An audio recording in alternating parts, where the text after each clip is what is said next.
Again, literal equations are difficult if you don't have enough practice with them. So what we're going to do is we're going to practice a few of these, and yes, they're going to be spontaneous, I'm sorry, but you'll have to do the rest of these on your own. Now, it says rearrange the following equations, making the letter in bold / red the subject. So we basically, C right here, we want to rearrange this equation so that C is by itself instead of A being by itself. Okay?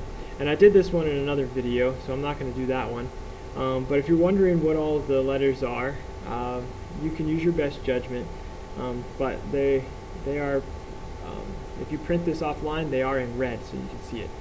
Alright, and I have that available for you. It should be on a link that's attached to this, that's attached to the document this video is linked to. If you don't have that, well, let me know. So let's do a nice one here, okay? Let's do 7.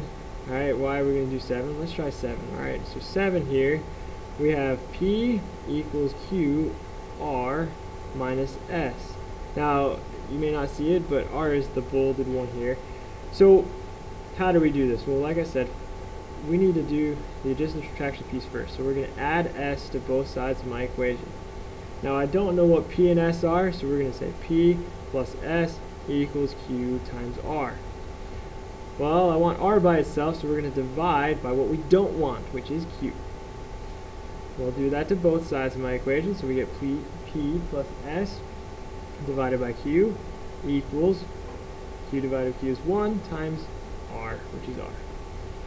See, all I did was rearrange it, and I didn't simplify anything as I went.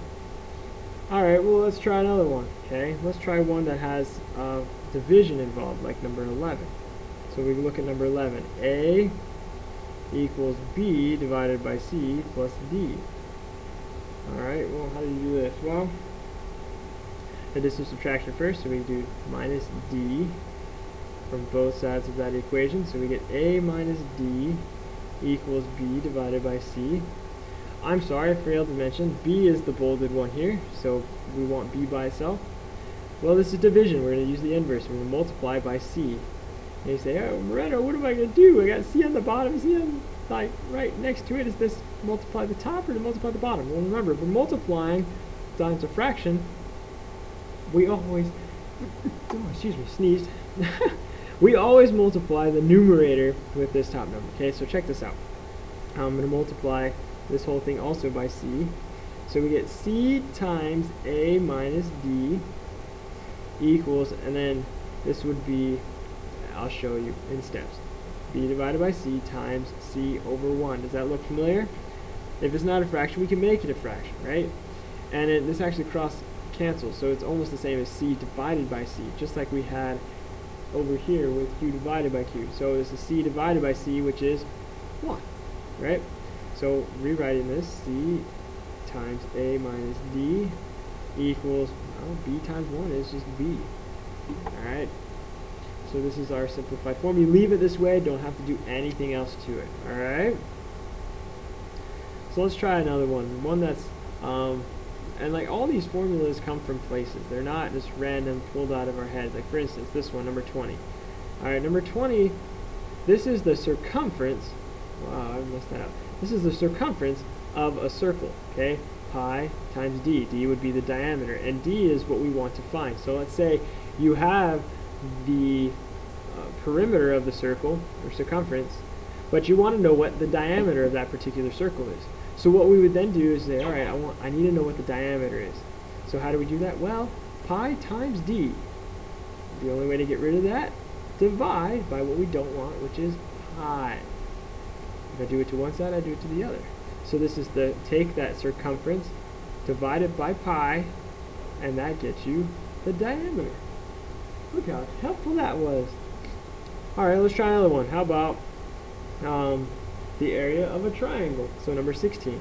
Okay, so number 16 gives me the area of a triangle.